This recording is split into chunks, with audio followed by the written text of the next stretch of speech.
Bonjour à tous, bonjour à toutes. J'invite les gens qui ne sont pas encore assis à s'asseoir.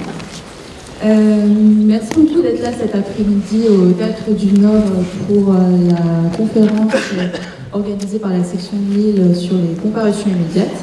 Donc, je me présente, je m'appelle Aline Frominet, je suis membre de la section de Lille de la Ligue des droits de l'homme. Et c'est nous qui organisons, et je tiens déjà à remercier le Théâtre du Nord de nous donner l'opportunité de faire cette conférence chez vous et d'être là même toute la semaine pour tenir des tables militantes tous les jours. Merci aussi du coup à tous les invités qui sont là aujourd'hui, qui sont très nombreux et très loin de moi, donc je vous vois pas tous très bien, mais merci du coup à Valentin, François donc de la CGT EPI 5962 qui est conseiller pénitentiaire d'insertion et de probation, avec qui la section mène plein d'actions toute l'année. Nous avons également Nicolas Van Den Bosch, je ne sais pas comment ça se prononce. Du syndicat des avocats de France et qui est là pour le SAV de Lille, avec qui la section fait aussi beaucoup de choses, dont l'Observatoire des libertés publiques et des pratiques policières. Donc merci beaucoup d'être là. Nous avons également Justine Régnier et Mathieu Bouhéry, qui sont des délégués régionaux du syndicat de la magistrature. On s'est rencontrés il n'y a pas très longtemps dans le cadre de la présentation du livre Guide du manifestant arrêté, qui est là, en plus c'est parfait. Et merci beaucoup du coup de venir aujourd'hui. Tout au bout là-bas, nous avons Raphaël Kempf. Merci beaucoup aussi d'être là, et donc qui est avocat défenseur des libertés, on va dire. Voilà, c'est très bien. Nous avons aussi Ariel Halimi, qui est également avocat et vice-président de la Ligue des droits de l'homme. Et enfin, nous avons, et merci beaucoup d'être là, Lorraine Desagazan, qui est donc la conceptrice, metteuse en scène de la pièce de théâtre Léviathan, dans le cadre duquel nous faisons aussi cette conférence, justement. Donc, merci à tout le monde d'être là cet après-midi.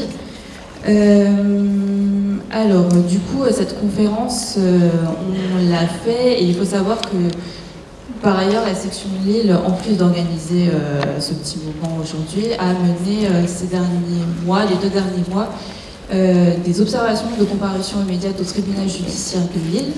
On a fait 7 après-midi en tout d'observations. Et alors l'idée n'est absolument pas de revenir sur les observations, sinon en fait je vais parler 1h30. Mais l'idée en fait principalement c'est de dire que ça a été une expérience qui a été assez marquante pour les ligueurs et les ligueuses qui l'ont faite. Il y en a beaucoup qui n'avaient jamais potentiellement mis les pieds dans un tribunal et qui ont découvert cela et qui ont manifesté l'envie de refaire des observations. Et donc qui ont été marqués aussi parce qu'ils ont pu voir. Et donc on va refaire des observations dans les mois à venir. Normalement, quand vous êtes rentrés, vous avez reçu un tract sur les observations qu'on va mener prochainement. Et en fait, on invite toutes les personnes qui veulent le faire à contacter la Ligue, la section de Lille, pour faire des observations avec nous. Vous n'êtes pas obligé d'être membre de la LDH pour faire ces observations, mais voilà, sachez que du coup, si ça vous intéresse, c'est vraiment hyper intéressant, si vous n'êtes jamais rentré dans un tribunal, d'y aller, de voir comment ça se passe, et de découvrir en fait ce que c'est la comparution immédiate, et même si vous avez envie d'observer d'autres audiences, c'est très intéressant aussi. Donc voilà, j'ai déjà beaucoup parlé. Je vais laisser la parole aux personnes qui sont à côté de moi, et dans un second temps, on aura aussi des questions à la salle. Je précise qu'il y a un temps d'installation de la pièce après, donc il faut vraiment qu'on termine à 16h30. On ne pourra pas beaucoup dépasser. Donc voilà, je ne sais pas qui voudrait commencer à parler de la comparution immédiate. Je ne sais pas si quelqu'un veut se... Non. En fait, on va vous proposer quelque chose qu'on a l'habitude de faire, c'est qu'on ne va pas parler. Et on va vous proposer de prendre directement le micro et de faire ce qu'on appelle un débat inversé, si ça vous convient. Peut-être parce que certaines d'entre vous ont déjà eu l'occasion de découvrir ce qu'est la justice, les observations de comparution immédiate, les comparutions immédiates, le théâtre, et que vous avez envie dès à présent de vous exprimer ou de poser des questions, et si ça vous convient, on y répondra. Est-ce que ça vous convient d'ailleurs?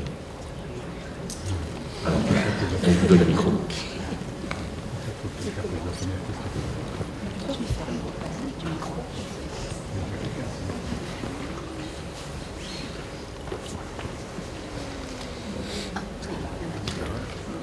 Bonjour à tous. Alors moi j'ai vu la pièce hier soir, donc je connaissais absolument pas la comparution immédiate, donc j'étais assez surprise. Donc c'est très bien fait. Sauf qu'il y a deux moments qui m'ont un peu, pas choquée, mais je me suis dit quel rapport avec la comparution immédiate. C'est d'une de dire, alors vous allez m'expliquer pourquoi, dire ils ont des avocats commis d'office, ça peut être des barreaux comme quand vous payez un avocat, c'est pareil. Généralement, vous n'avez pas forcément quelqu'un du barreau et vous tombez aussi sur des brèves. Je crois que c'est le terme qui a été dans la pièce. Alors ça, c'était ma première question.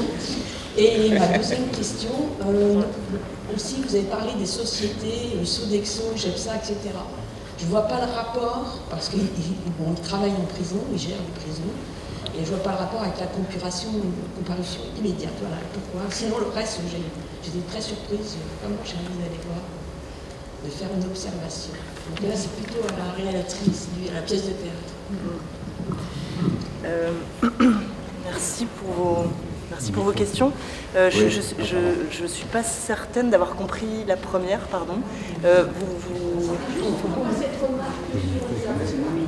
Vous voulez dire la différence des avocats qui...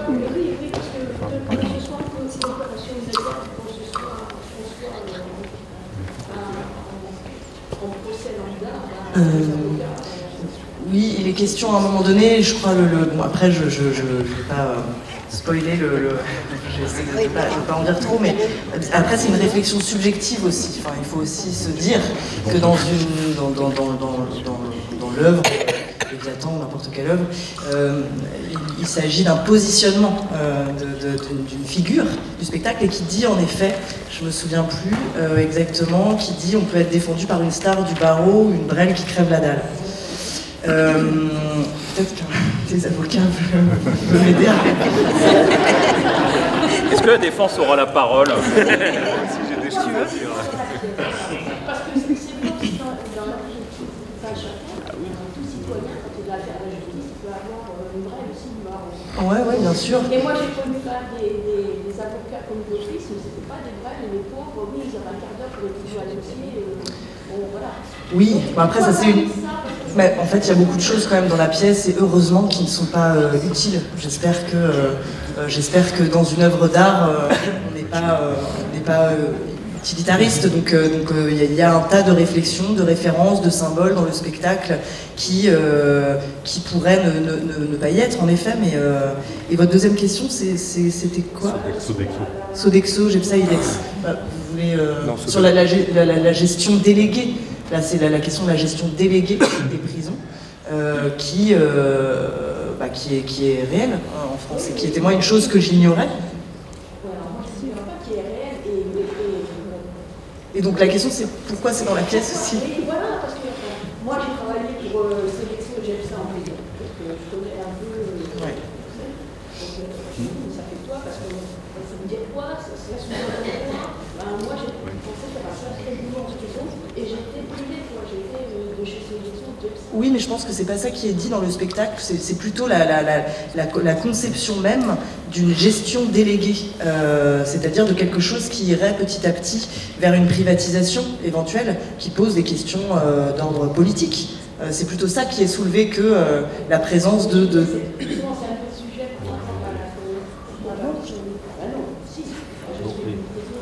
Est-ce qu'on peut répondre sur les avocats? Oui, les avocats.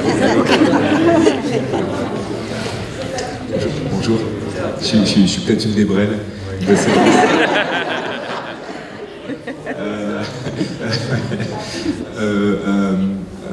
En réalité, moi je trouve que ce qui a été dit dans la pièce est tout à fait juste et hyper intéressant. Vous avez tout à fait le droit de le critiquer, mais très sincèrement, c'est une des réalités très absolues de la comparution immédiate, encore plus que pour les procès peut-être un petit peu plus classiques. Il faudra encore définir ce que c'est un procès classique, mais en tout cas une comparution immédiate, c'est un petit peu presque, d'un point de vue pénal, la boussole d'un tribunal, moi je trouve. Hein. C'est ce qui fait vivre le tribunal au jour le jour, et ce qui fait vivre les émotions, et ce qui donne la cadence. Et les avocats doivent s'organiser par rapport à ça. Alors, en réalité, en comparution immédiate, vous pouvez avoir un avocat à commis d'office, comme vous pouvez choisir votre avocat. Si vous avez les moyens de payer votre avocat, ou si vous avez un avocat qui accepte d'intervenir à l'aide juridictionnelle, vous le choisissez, il vient, il vous défend, et il fait là aussi ce qu'il peut. À Lille, on est très organisé, on a une permanence pénale avec des coordinateurs pénals qui sont choisis par le barreau de Lille, formés par le barreau de Lille. Il y a des permanents tous les jours qui sont des avocats permanents affectés à la journée. Globalement, 2 permanences pénales. Il n'y a pas que de l'ACI, mais là encore, je dis, c'est un peu ce qui donne le ton. Voilà. Du coup, ce que je veux dire par là, c'est que c'est très très intéressant. Je crois que c'est vous, monsieur, qui le dites. Hein. Ouais, ça m'avait beaucoup ému. Il faudra qu'on se parle tout à l'heure. J'ai des questions à vous poser. C'est la réalité. C'est la réalité. Après, il y a des bons avocats et des pas bons avocats, comme des bons maçons ou autres. Mais la différence, c'est que la personne qui est jugée à 14h, elle rencontre son avocat, qu'il soit commis d'office ou pas, à midi, et on fait avec nos compétences, notre talent, notre motivation. Souvent d'ailleurs, quand on crève la dalle, c'est aussi une belle source de motivation. Voilà. Moi, je trouve, en tout cas, je vous défends, Madame de Sagazan, je trouve que tout ce qui a été dit était très très très juste. C'est vraiment le quotidien du justiciable, quoi. On va essayer de faire peut-être laisser répondre. Est-ce qu'on peut répondre? Je réponds rapidement juste sur votre question sur la privatisation en prison par rapport à Sodexo, pardon. Du coup, moi je suis conseiller pénitentiaire d'insertion et de probation, je suis un travailleur social, donc fonctionnaire, j'interviens en prison, notamment dans la prise en charge des aménagements de peine des personnes détenues, et donc je constate ce que vous évoquez. Alors juste un point, j'ai pas encore vu la pièce, je la vois ce soir, donc attention, je préfère préciser ça avec humilité. Cette privatisation que vous évoquez dans le cadre des prisons, elle est un peu partout dans la justice, et elle n'a pas feutré, notamment dans le cadre de la comparution immédiate. Il y a en fait une enquête sociale qui est menée juste avant, si vous voulez, pour que le juge en fait sache un peu puisse connaître la personne qui est en face de lui, en fait, qui va juger. Bon, c'est ultra rapide. Concrètement, à Lille, c'est fait par une association. Normalement, ça devrait être mon service à la base. Alors après, c'est un autre problème parce que ça implique d'être vraiment dispo, d'être tout le temps là. C'est une disponibilité forte. Mais à Lille, c'est une association qui s'occupe de ça. C'est le SCJE, pour pas le nommer. Et cette question-là, voilà, notamment, c'est une image de la privatisation. Donc l'enquête sociale n'est pas faite par la fonction publique, alors qu'elle devrait l'être, elle pourrait l'être, elle est faite par une association. En prison, la gestion des prisons est faite en partenariat public-privé, je précise quand même, hein, il y a quand même toujours la fonction publique, mais voilà. Donc à pas feutrer, il y a une privatisation. Un petit mot. J'ai l'impression quand même que une œuvre théâtrale, c'est quelque chose qui relève de la représentation de ce qui est en interrogeant ce qui devrait être. Et donc, on n'a pas forcément, et on n'attend pas forcément le réel sur une scène de théâtre. Mais de la même manière que les comparutions immédiates ne relèvent pas forcément de ce qui devrait être dans le droit. Et c'est justement l'une des questions qui est posée par la pièce et qui permet à des juristes aujourd'hui, à des associations de droits humains, à une metteuse en scène, à une troupe de théâtre, de pouvoir se retrouver sur une scène de théâtre, justement, pour pouvoir questionner l'exception qui est devenue la règle en matière de procédure pénale et qui est cette procédure d'urgence, de comparution immédiate qui aurait dû ne rester qu'une exception et qui est devenue la règle en matière de poursuite en matière pénale et donc qui a transformé ce qui aurait dû être en matière de droit, en matière de défense équitable, en matière de temps pour préparer la défense des personnes que l'on défend, en matière d'avocats également, puisque vous posez cette question.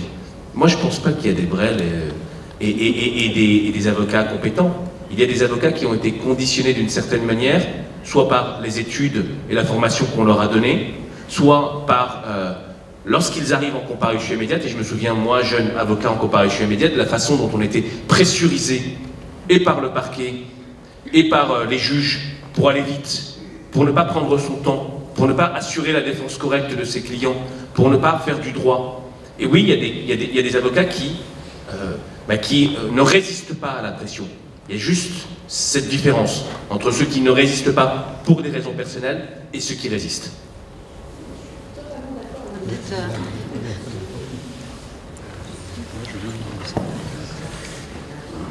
Bonjour, alors j'ai pas vu la pièce, donc je vous remercierai dans les questions à venir de ne pas trop en dire pour ceux et celles qui n'ont pas encore vu comme moi. Je vous remercie. Je la vois tout à l'heure.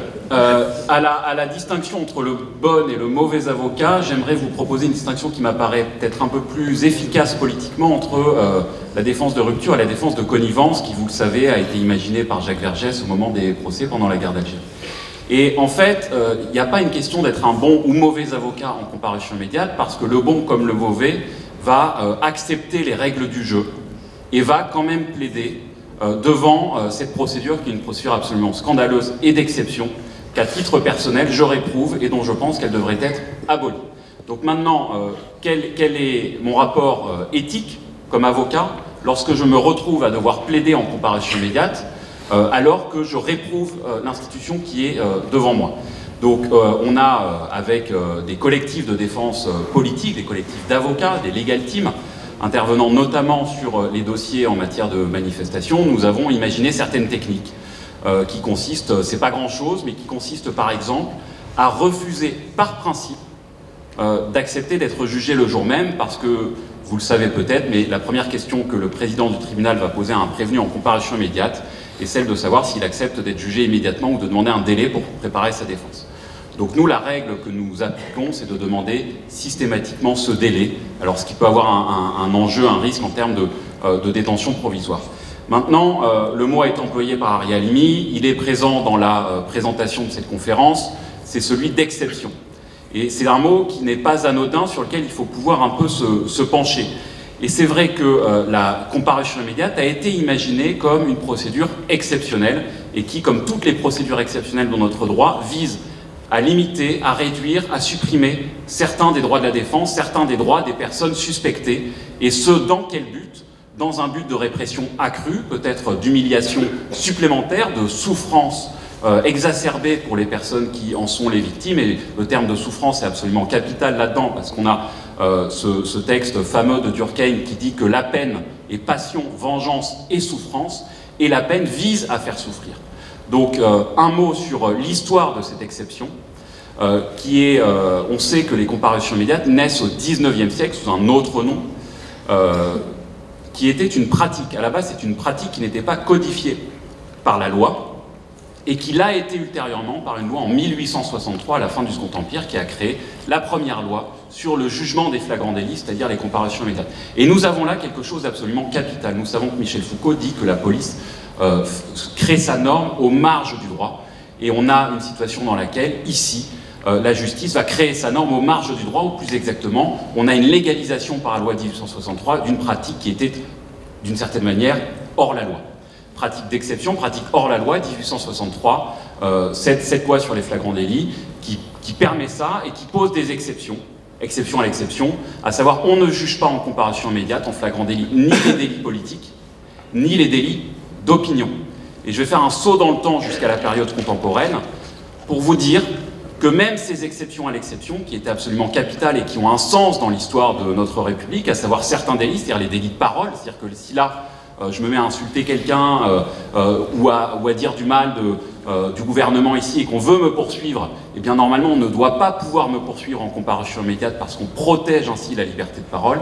Eh bien ces principes-là ont été attaqués par certaines lois, comme par exemple la loi d'avril 2019, qui a été votée à l'initiative d'Édouard Philippe au moment du mouvement des Gilets jaunes, qui a permis le jugement en comparution immédiate des délits politiques, ce qui était interdit.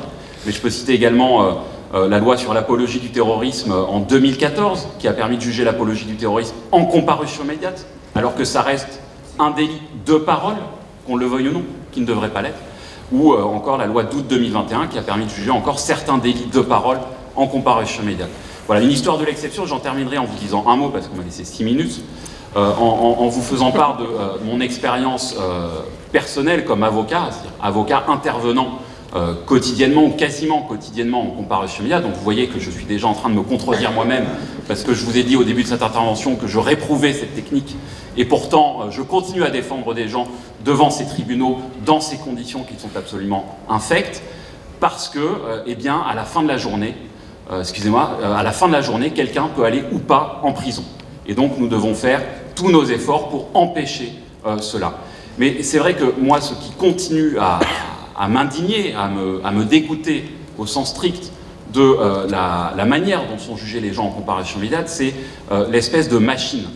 Vous savez, il y a une expression qu'on utilise beaucoup dans le milieu judiciaire qui est l'expression de chaîne pénale, qui provient, alors je pense que le syndicat de magistrature pourra probablement mieux expliquer, mais d'une modalité de gestion de traitement en temps réel des personnes qui sont interpellées. Et donc la chaîne pénale, il y a cette idée comme une chaîne de vélo qui doit rouler et ne jamais s'arrêter. Et donc on est pris dans cet engrenage, et l'avocat, considéré comme un auxiliaire de justice, doit permettre que cette chaîne continue à avancer.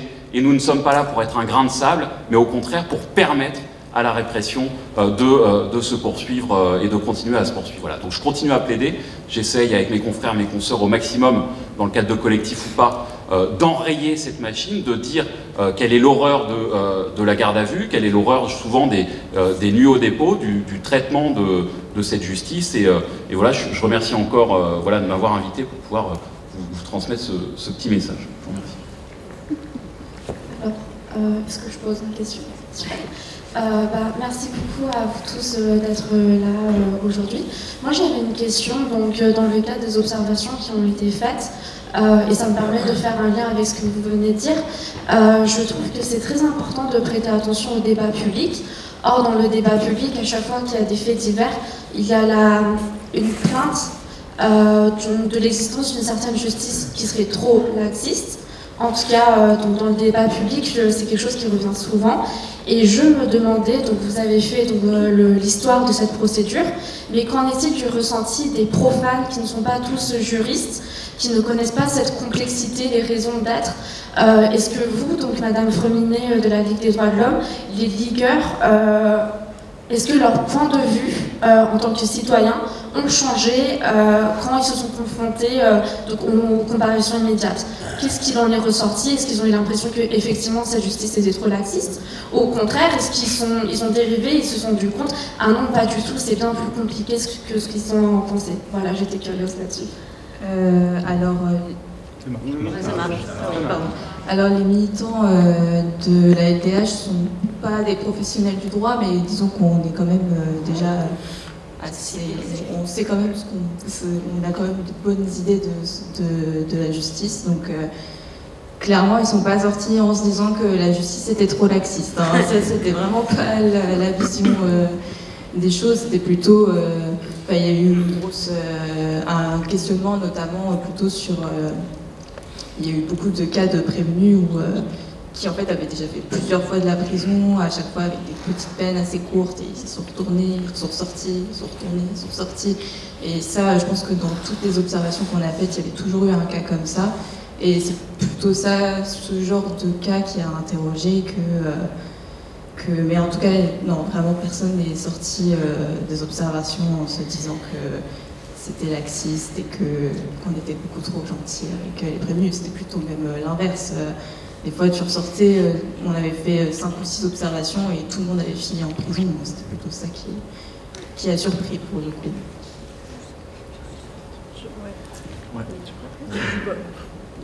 Juste pour rebondir, je ne sais pas si on peut parler de laxisme ou pas, parce que la notion de laxisme, ça renvoie toujours à... C'est un peu subjectif, ça renvoie toujours à nos propres standards.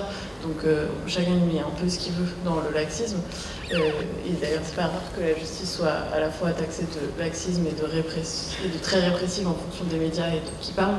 Mais ce qui est plus vérifiable, je pense, c'est de dire que les comparutions immédiates donnent lieu à des sanctions plus lourdes que ce qui se serait passé si les prévenus n'étaient pas jugés en comparution immédiate. Ça, c'est vraiment vérifiable.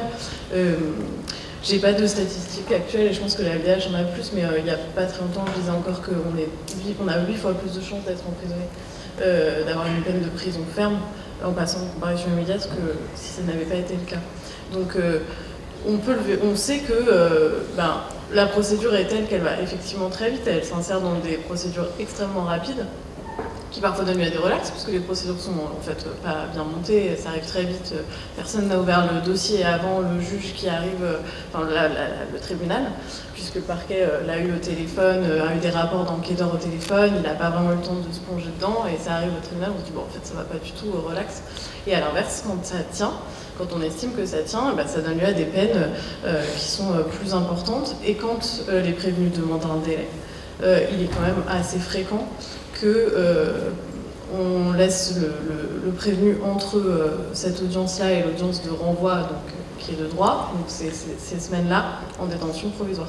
Parce que effectivement, ils ont des casiers judiciaires, ou qu'on est très inquiet, ou qu'ils n'ont pas de garantie de représentation, ça fait partie des critères, mais garantie qu'il est très difficile pour eux d'apporter, puisqu'ils étaient en garde à vue il y a encore quelques heures, et que leurs avocats n'ont pas forcément le temps de monter un dossier avec justificatif à l'appui pour nous soumettre une alternative. Donc il est certain que c'est une justice plus répressive que celle qui serait rendue en audience collégiale ou en audience de juge unique, enfin en tout cas en audience plus classique pour reprendre l'expression de mon prédécesseur. Voilà. Et est-ce que c'est possible d'expliciter les liens qu'il pourrait y avoir entre recours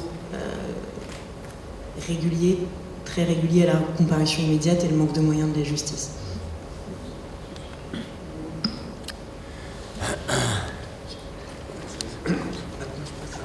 Oui, en fait, moi, dans les années 2000, j'allais beaucoup pour les comparaisons immédiates, c'est un théâtre pour moi.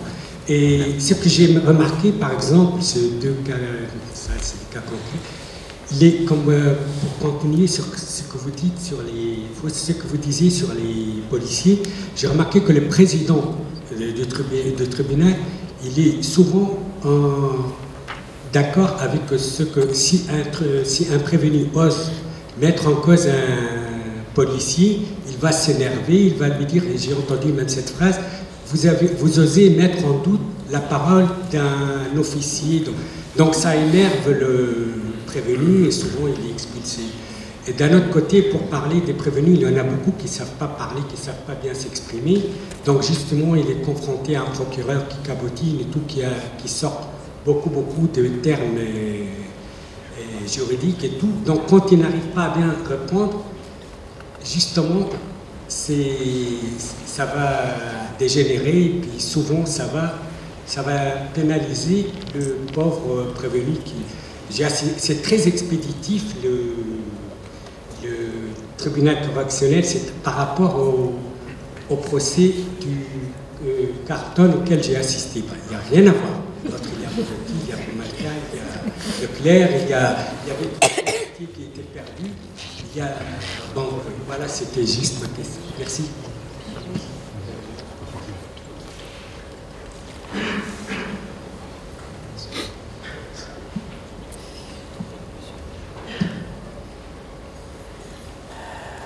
Bonjour, j'ai pas encore vu le spectacle non plus, mais j'ai vu le film de Pardon, 10e chambre.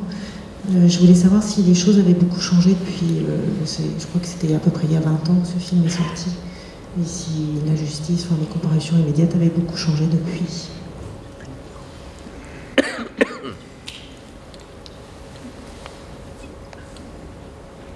Je vais répondre à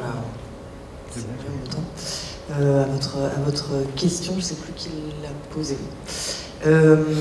Alors, pour deux raisons m'ont poussé à m'intéresser à ce sujet-là.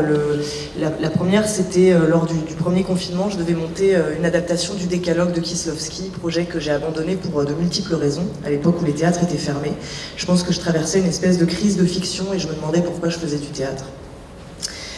Pourquoi je continuais à demander à des actrices et des acteurs d'interpréter, de faire semblant, de prétendre être quelque chose qu'ils n'étaient pas, etc. Et voilà, il y avait vraiment une crise de sens très importante. Donc j'ai décidé de changer mon protocole de travail et plutôt que de monter des œuvres préexistantes, j'ai décidé de partir à la rencontre d'inconnus avec lesquels j'allais échanger. Et en l'occurrence, j'ai demandé aux théâtres qui étaient fermés à l'époque, un petit peu partout en France, les théâtres qui devaient accueillir Feu le Décalogue, de me permettre de rencontrer autant de gens que de jours gâchés par la crise. Donc, dans les théâtres fermés à cette époque, avec une partie de mon équipe, j'ai rencontré 400 personnes, des inconnus, à qui j'ai posé la question suivante, comment la notion de réparation résonne-t-elle dans vos vies? Je pense que c'était une question un peu prétexte, une manière probablement d'aborder la douleur avec des abords un petit peu plus doux. Et les gens m'ont parlé de 2 sujets, très majoritairement, j'ai même pas tellement le souvenir d'autre chose. Ça a été l'absence de prise en charge de la mort dans un pays comme la France, à l'heure de l'absence de la possibilité des funérailles collectives, chose tout à fait inédite en France en temps de paix et rupture anthropologique majeure, qui a donné lieu à un spectacle qui s'appelle Un Sacre qui tourne.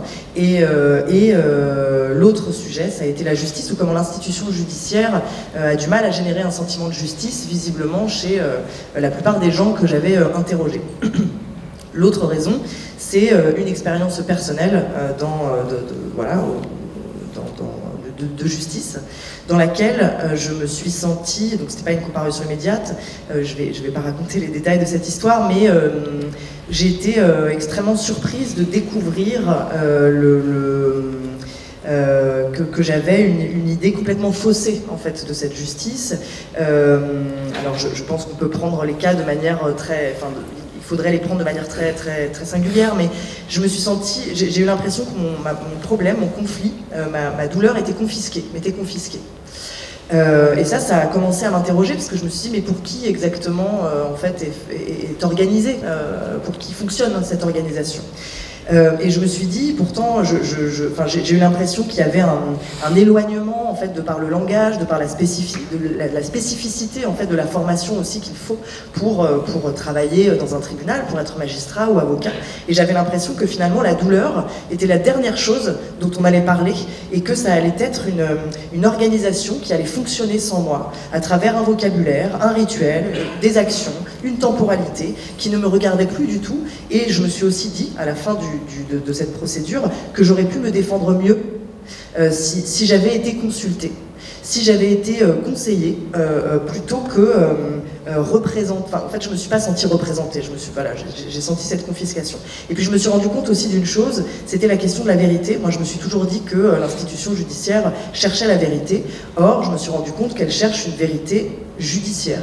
C'est une narration à laquelle on peut opposer des contre-narrations, auprès de laquelle on peut faire cohabiter d'autres verdicts. Et moi, je pense que c'est ce que je fais avec le théâtre. C'est-à-dire, je pense que c'est très important de séparer les espaces. Il ne se passe pas la même chose au théâtre, même si on est là, même dans le spectacle, que dans un tribunal. Parce qu'en effet, les conséquences ne sont pas les mêmes. Même si c'est un endroit dans lequel on se rassemble, il n'y en a pas tant que ça, des endroits qui sont laïques, dans lesquels on se rassemble pour assister à un travail autour du tissu social, quoi. Donc, il n'y en a pas tant que ça, donc il peut y avoir des petites analogies, mais c'est très bien aussi de ne pas pousser l'analogie trop loin.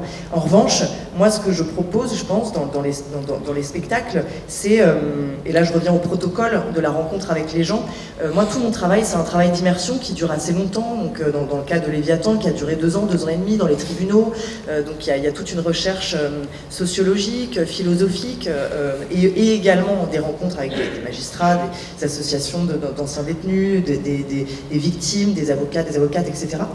Donc c'est une recherche qui est très longue, d'assister aussi à des audiences. La première fois que j'ai assisté à une comparution immédiate, je me suis effondrée, mais littéralement effondrée. Je ne pensais pas que c'était possible que ça existe en France. J'ai eu honte, cette honte ne m'a pas quittée depuis. Je me suis aussi rendu compte que c'était une procédure publique, mais à laquelle très peu de gens assistent. Donc je crois que ce qui se passe là aussi dans le spectacle, c'est d'une certaine manière déplacer le tribunal dans une salle de théâtre pour organiser un face-à-face avec un public, et d'ailleurs ça transforme la représentation, parce que je pense que la justice ne se rend pas du tout de la même manière quand elle est publique que quand elle fonctionne à huis clos. C'est aussi un problème des comparutions immédiates, puisque le tribunal fermant à 18h et les comparutions immédiates pouvant aller parfois jusqu'à 2-3 heures du matin, surtout à Paris, fait que le public s'absente, enfin le public déjà rare s'absente de plus en plus, et donc ça pose vraiment une question de garantie aussi. Et donc voilà, pour moi le théâtre, disons que moi je travaille sur vraiment le contre-espace, sur quelque chose qu'a théorisé Michel Foucault dans les années 60, qui est l'hétérotopie, c'est-à-dire la contre-utopie. Et je crois que l'intérêt, enfin voilà, j'essaie d'identifier en fait avec ces immersions les béances du système contemporain, et je cherche à essayer de comprendre comment la fiction peut y répondre, la fiction, l'imaginaire, peut y répondre, pas le résoudre, il n'y a pas de démarche thérapeutique, évangélique, mais en tout cas y répondre dans une démarche un peu performative, c'est-à-dire je propose une expérience, et dans Léviathan, vous verrez, il y a une expérience autour du temps qui met aussi en jeu, qui confronte, qui organise le face-à-face avec les spectateurs et les spectatrices qui vont devoir d'une certaine manière, qui ne vont pas pouvoir rester passifs, quoi, qui vont devoir traverser cette chose-là, et voilà, c'est-à-dire en fait je cherche non pas à représenter le réel, mais à trouver un équivalent du réel par l'expérience. Mais cet équivalent, il n'est pas le même que le tribunal. Oui. Merci beaucoup. Faut voir la pièce, hein, c'est important. Je l'ai vu jeudi soir, et ce que je voulais vous dire, et vous dire aussi à toutes et tous, en tant qu'avocat, la pièce m'a profondément dérangé en fait. Enfin vraiment, j'étais saisi sur mon siège. Alors les mots sont peut-être pas les bons, mais j'ai vu du dramatique évidemment dans la pièce. J'ai lu dans une des critiques qu'il y avait du burlesque. Effectivement, ça me paraît bien représenter les choses, et se dire qu'on fait de la justice quelque chose de burlesque, pour nous avocats c'est compliqué. Il m'a fallu 24 ou 48 heures pour adorer la pièce. Parce qu'en réalité, entre les deux, ce laps de temps m'a amené à la question de savoir effectivement ce que disait Raphaël Kempf tout à l'heure, pourquoi on accepte ça encore en fait? Pourquoi on accepte cette justice qui est une justice, alors d'exception, c'est même plus le sujet de dire, qui est une justice d'abattage, qui est une justice scandaleuse.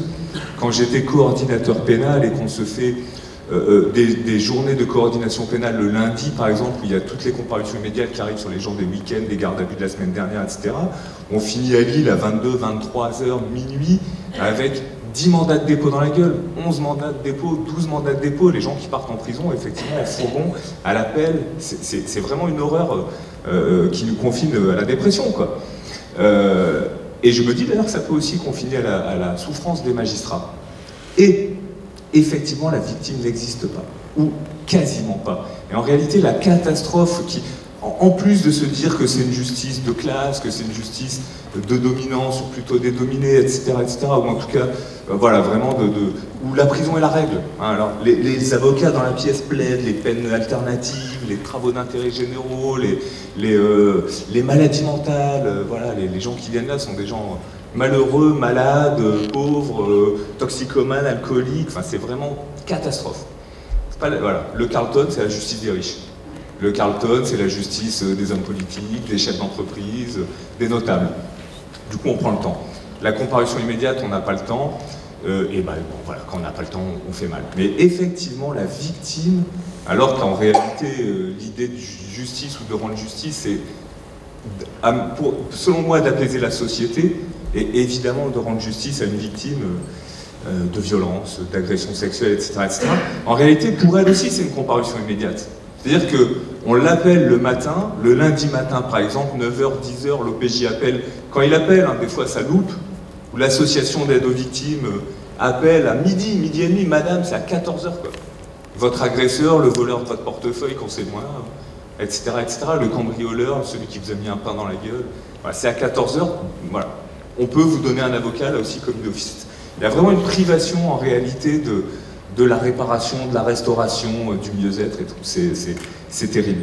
Je voulais dire ça. Je voulais dire aussi quelque chose, et j'ai un grand problème en tant qu'avocat, c'est que je défends vraiment beaucoup de monde, et j'ai même vraiment largement envie de défendre la magistrature.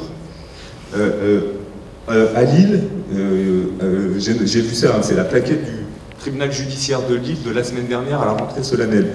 Le TJ de Lille, c'est un ressort dans lequel, qui doit rendre justice pour 1 200 000 habitants. Il y a 100 magistrats du siège, 98 ETP, équivalent temps plein. Okay, ça fait un magistrat du siège pour 12 600 justiciables. Il y a 38 équivalents temps plein de parquetiers, de procureurs de la République. Voilà, 40 procureurs de la République pour 1 237 000 habitants. Le nombre de magistrats, en fait, on a des statistiques européennes. Elles sont assez intéressantes, je trouve, parce que ça vous dit aussi l'état de notre justice.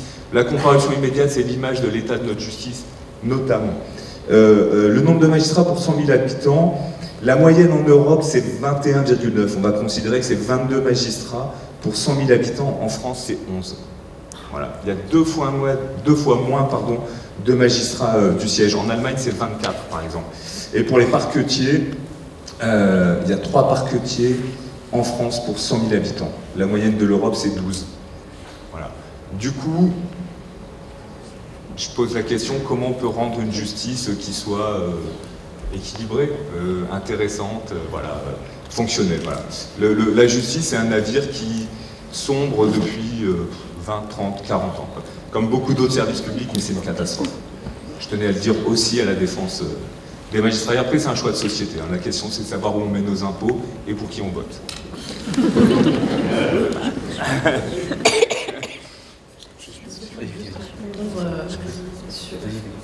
On vous laisse répondre. Bon, merci pour cette défense. Elle est mieux faite par les avocats, finalement. Juste sur la question, en fait, je réfléchissais en vous écoutant sur la question du manque de moyens et de la CI. Je trouve pas ça évident de répondre à cette question, parce que si on prend un peu comme ça les procédures qui viennent en CI là où elles devraient aller s'il n'y avait pas la CI, par principe, une partie devrait être jugée par un seul juge en juge unique. Donc quelque part on peut se dire, bah, c'est plus cher, on va avoir besoin de 3 juges, l'avocat est obligatoire, on force tout le monde à travailler très vite. Donc celle-là, bon, a priori, perte de moyens, si on est un peu comment dire, cynique. En collégial, une autre collégiale, bon, à part la différence de l'avocat obligatoire, c'est la même composition, ça change pas grand-chose. Le seul delta que je vois quand même assez, quand même sur une perte de moyens, c'est les ouvertures d'instruction qui ne se font pas.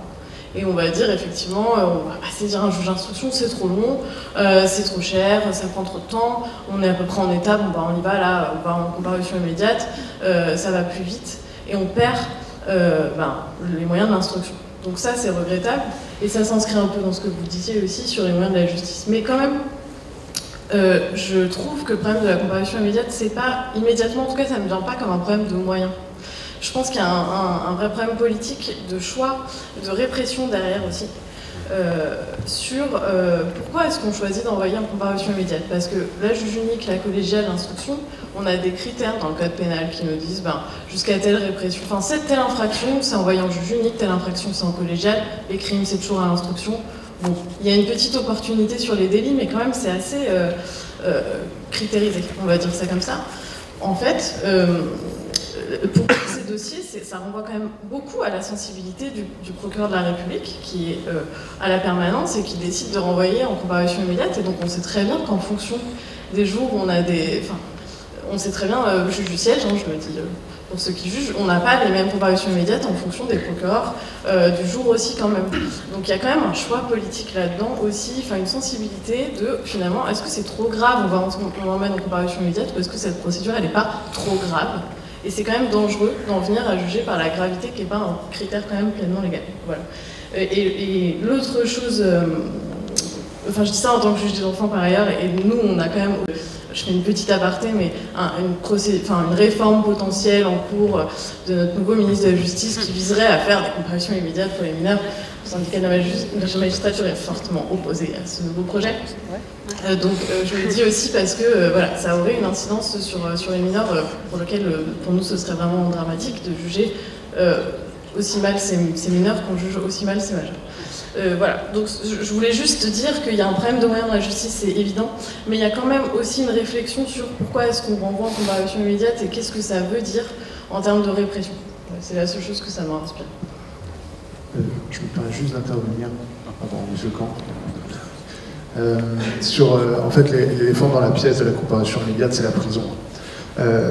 Juste un point historique quand même, ce qui a été évoqué sur la procédure de flagrant délit, dont vient la comparution immédiate, c'est quand même 1860. Là, à cette époque-là, il y a un bouquin qui s'appelle Le criminel né de M. Lombroso, enfin feu à lui, qui disait en clair que le criminel ou la personne qui commet des délits, c'est dans ses gènes. Le crime, voilà, c'est inscrit dans les droits. Alors à cette époque-là, on considérait que les pauvres, ils étaient pauvres parce que c'est dans leur gène aussi. Voilà, bon. C'est le libéralisme dans toute son ampleur que M. Macron et ses copains ont envie de retrouver.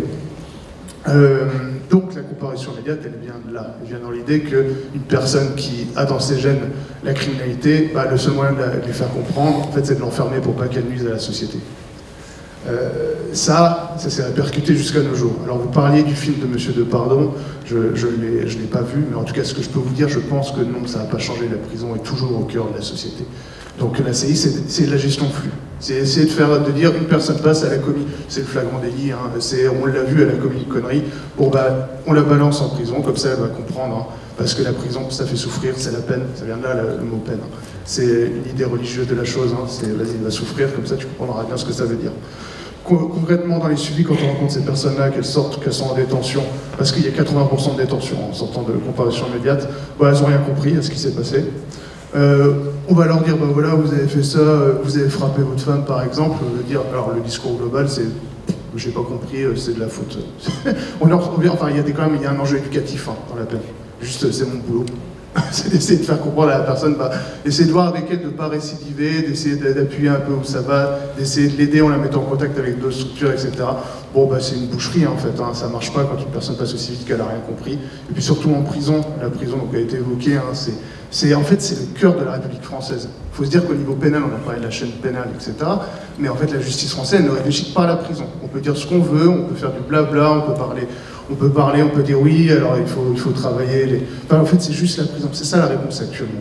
Et avec les annonces de M. Darmanin pour la justice des enfants, mais d'autant plus pour la justice, où il considère qu'en fait mon ministère de la Justice, c'est un ministère de l'Intérieur bis, on n'est pas prêt d'avancer. La seule réponse qu'il veut, c'est faire des grosses tôles pour les narcotrafiquants et compagnie, et créer du QSL, quartier d'intérieur, et faire de la police pénitentiaire aussi. Hein. Il veut que la police soit en détention, et que moi, mon boulot, ça soit d'être officier pénitentiaire. Donc c'est pour dire dans quelle dérive on est. Donc la seule réponse, c'est la prison. La prison, c'est quoi? C'est en fait, on prend une personne, on la coupe de tout ce qui est autour d'elle, tout ce qui peut l'aider, sa famille, ou qui peut pas l'aider parfois, hein, là je vulgarise, enfin je grossis le trait, mais tout ce qui peut l'aider avec ça, un boulot, des choses comme ça, hop, on l'enlève, on le fout en tôle, comme ça il va comprendre, et puis quand il sort, il est complètement paumé. Et qu'est-ce qu'il fait? Déjà il a rencontré des gens à l'intérieur de la prison qui en plus vont lui dire, voilà, écoute, j'ai des business. Enfin voilà, il y a un truc vraiment, c'est le circuit sans fin. C'est le circuit sans fin, et ce qui est caché derrière, même si notre belle République française s'enorgueillit de l'avoir effacé, c'est la peine de mort. Moi je le dis en fait, et il y a beaucoup de... En fait, alors, foutre quelqu'un en tôle, et à chaque fois y retourner, au bout d'un moment en fait on le détruit. Parce qu'en fait cette personne-là, elle fait partie d'un vieux mot qu'on dit plus, mais les loups-peines prolétariat. Donc ces personnes-là, enfin, à la fin, elles meurent, alors soit parce qu'elles sont tombées dans la drogue, soit parce qu'elles ont été butées par la délinquance ou compagnie. Enfin voilà, c'est pas très réjouissant ce que je suis en train de vous dire, mais concrètement... Alors, juste un truc, c'est pour ça, la prison.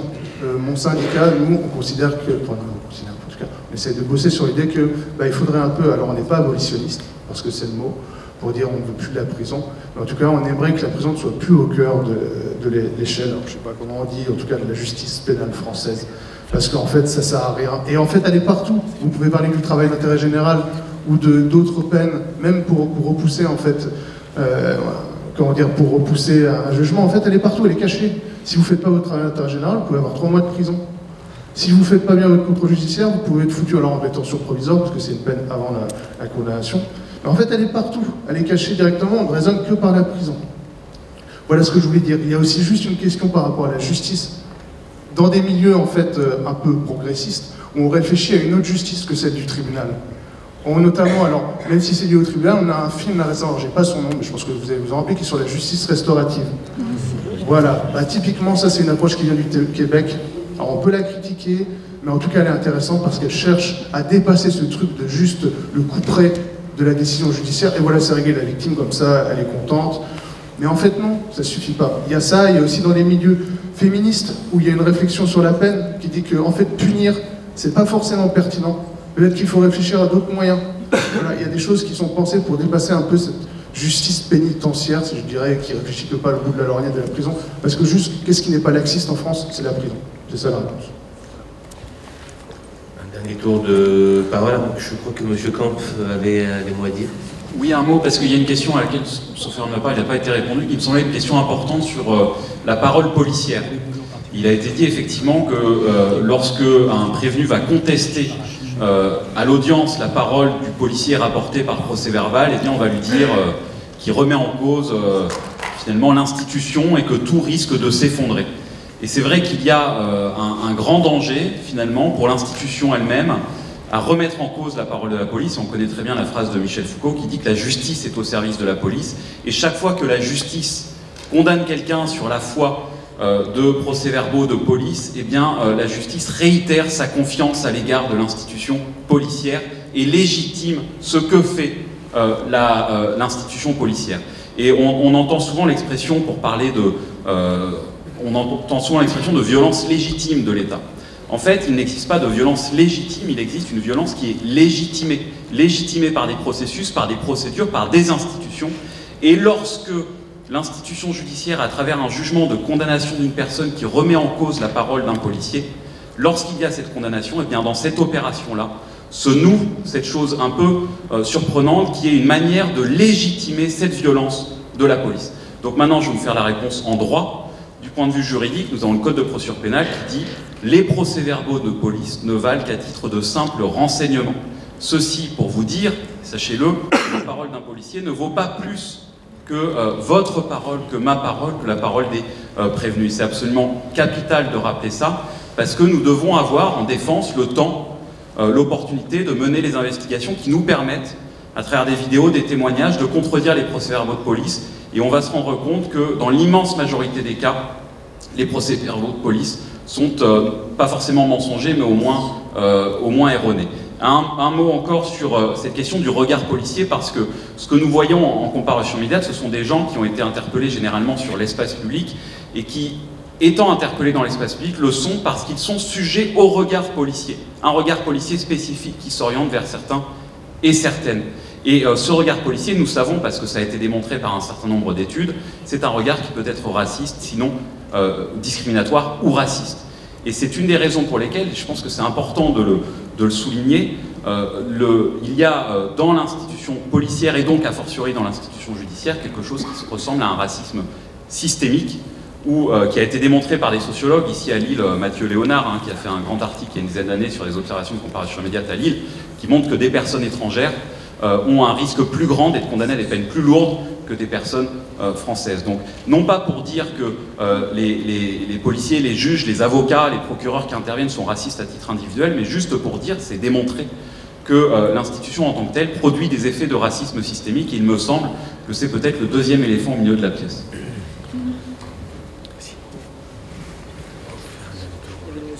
Le monsieur qui essaie de poser une question depuis tout à l'heure. Et puis le monsieur tout au bout, le monsieur aussi là-bas. Oui, vous avez en partie répondu à une des questions que j'avais posées. Dans la pièce, ce qui m'a beaucoup plu aussi, c'est qu'il y avait absence de victime. Et je pense que c'était quand même très fort. Et finalement, c'était du trouble à l'ordre public ou des trucs comme ça, mais il n'y avait pas réellement de victime. Il n'y avait personne qui a été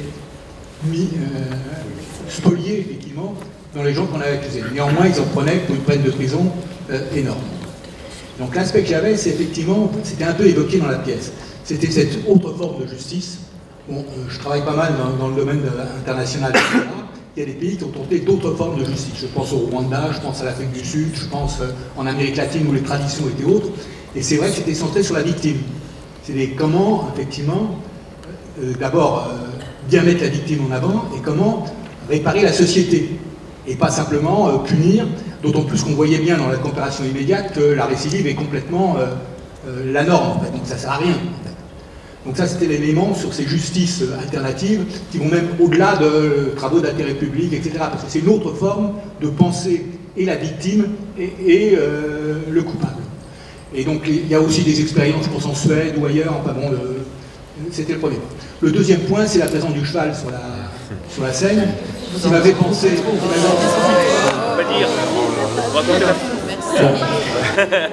qui m'a fait penser à un jury de thèse auquel j'ai participé à Douai, où ils travaillaient justement sur comment lutter contre les récidives, et en particulier, ils avaient montré que l'échinothérapie était un moyen qui avait fait ses preuves.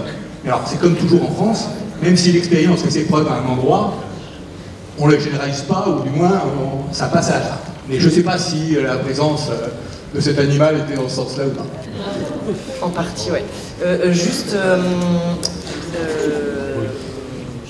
Oui, d'ailleurs, il y a un cas dans la pièce où à la fin, en réalité, quelqu'un porte plainte, enfin dans la dernière comparution, quelqu'un porte plainte mais retire sa plainte, et on entend que le parquet décide quand même de poursuivre. Et ça, moi, c'est quelque chose qui m'a profondément choquée, et je me suis vraiment posé la question mais qu'est-ce qui fait la justice? Est-ce que c'est le code pénal, ou est-ce que c'est la blessure? Est-ce que c'est le code pénal, ou est-ce que c'est la présence d'une victime?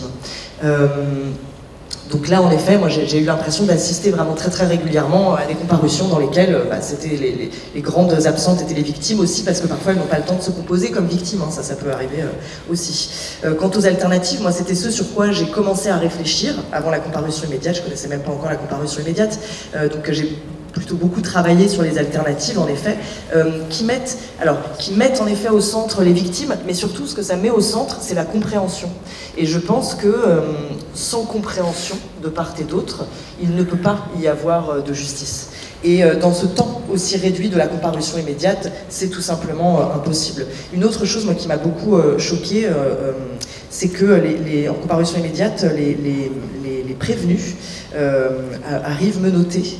Après avoir passé déjà du temps dans un box, ils arrivent, ils sont parfois derrière eux, dans quelque chose qui ressemble à un espace fermé. On leur demande de s'asseoir, de se lever, de se taire, de parler, etc. Et ils ne font face qu'à une chose, c'est vraiment l'accusation, comme s'ils étaient déjà coupables. Il y a quelque chose qui, dès le début de l'audience, moi, m'a profondément bouleversée, parce que je me suis dit, mais en fait, il va pas y avoir de débat, en fait, la chose, elle est déjà tranchée. Et ça, moi, ça m'a semblé vraiment extrêmement scandaleux. Je voulais dire autre chose, mais j'ai oublié. Une question là-bas. Une question. Philippe.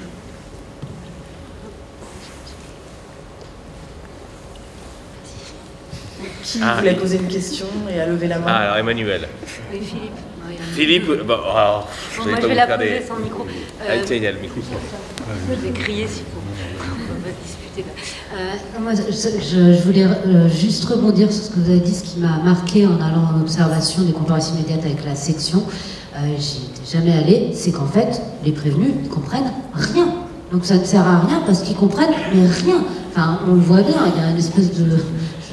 On voit bien que l'avocat il fait ce qu'il peut pour essayer de leur expliquer ce qui se passe, mais il ne capte rien à ce qui se passe. On a l'impression qu'à la fin, ils ne comprennent même pas ce qui est le...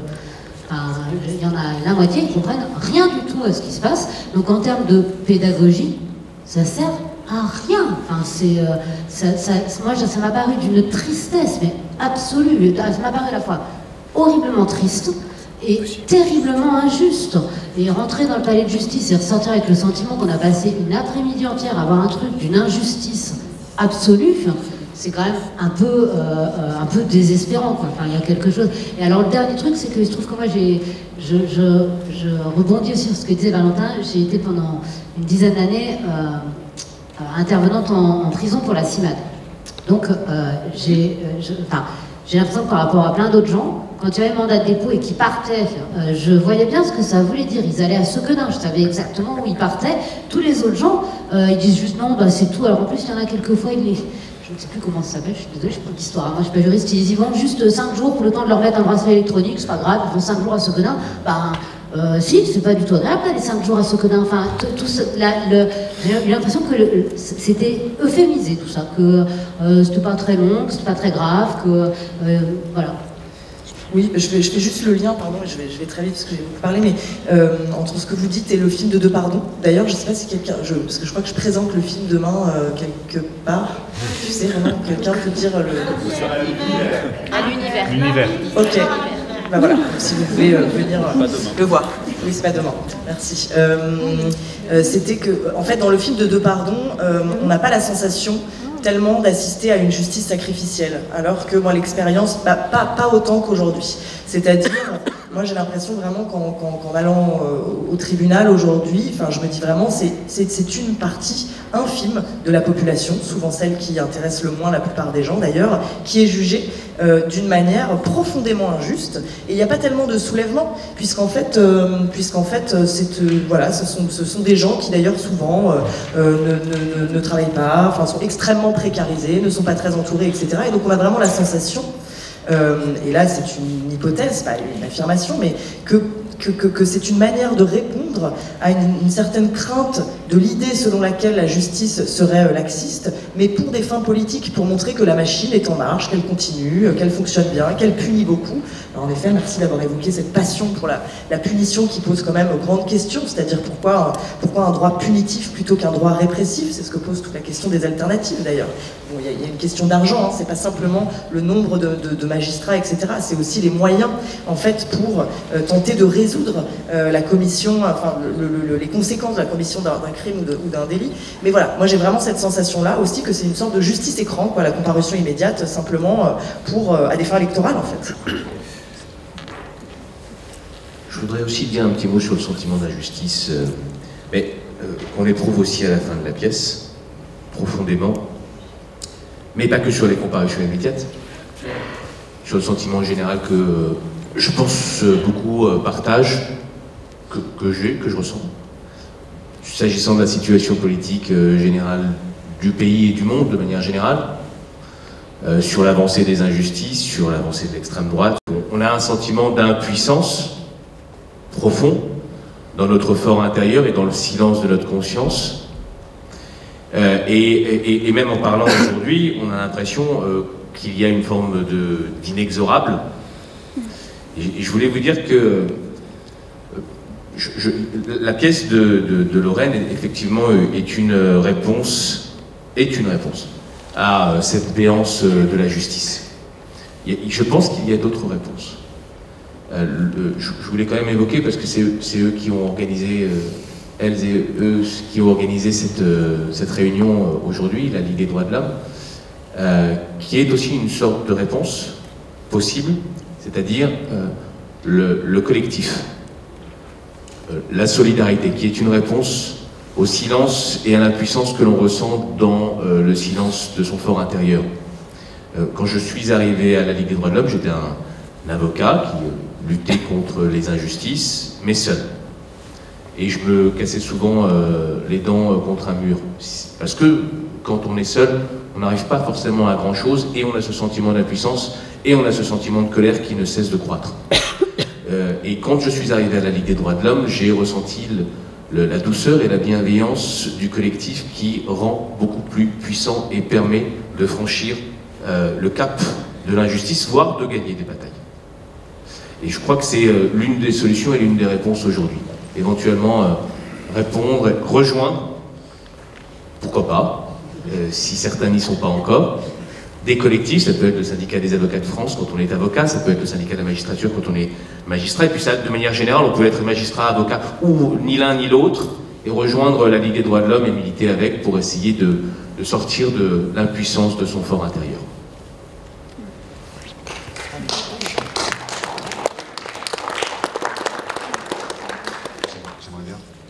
J'aimerais bien apporter encore une petite réponse à votre question. Sur l'incompréhension de ce qui se passe dans un prétoire.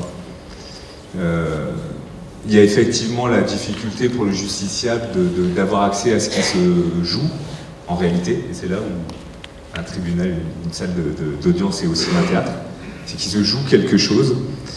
Donc il y a les difficultés de compréhension intellectuelle du justiciable, il y a la difficulté de contact avec le magistrat.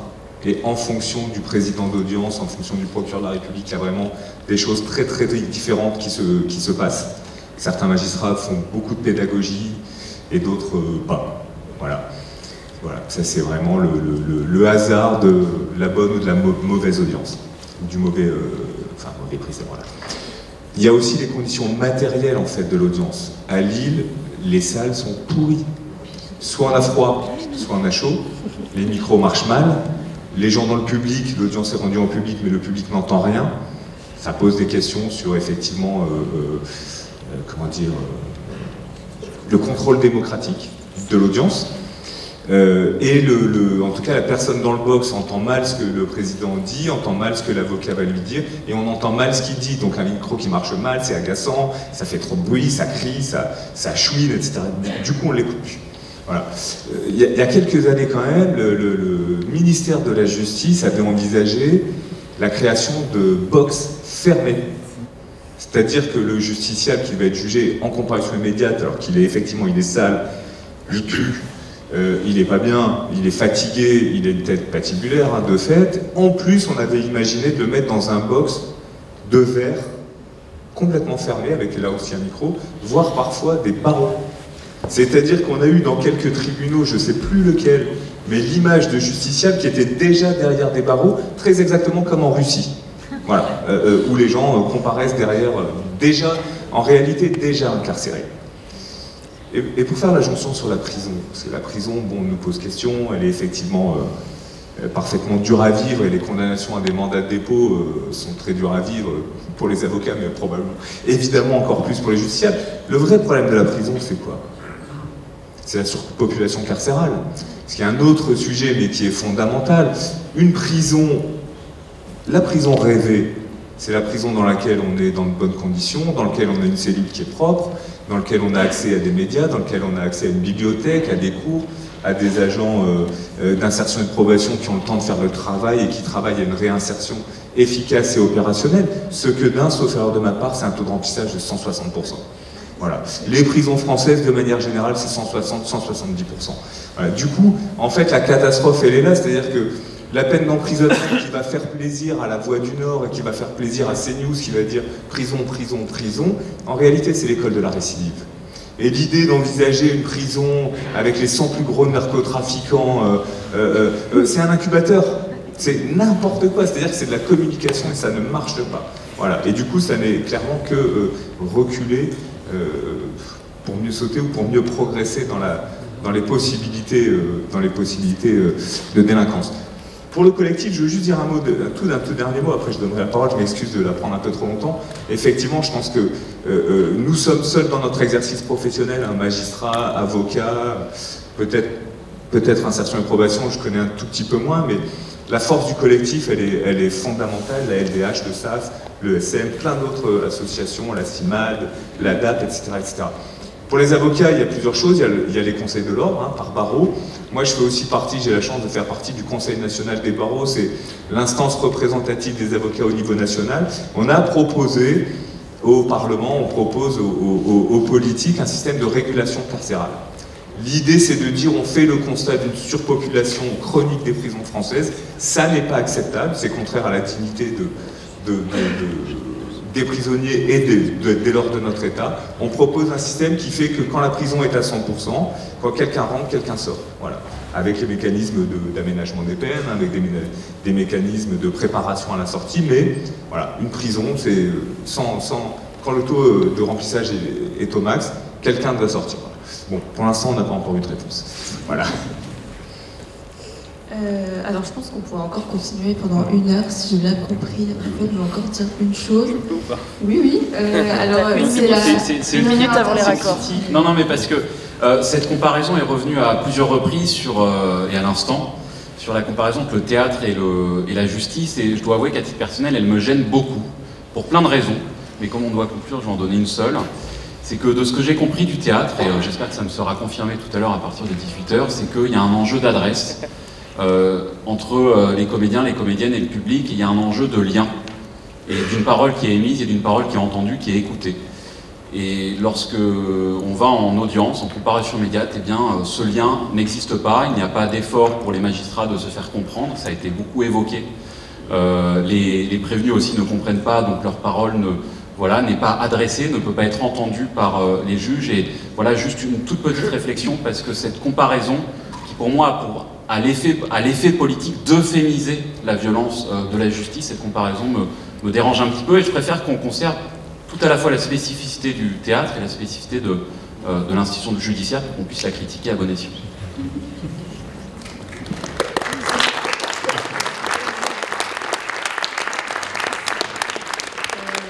Merci beaucoup d'avoir été là cet après-midi. J'espère que plein de personnes dans la salle pourront assister à la pièce ce soir. Moi, je la vois ce soir, du coup. Et bon après-midi à tous et toutes.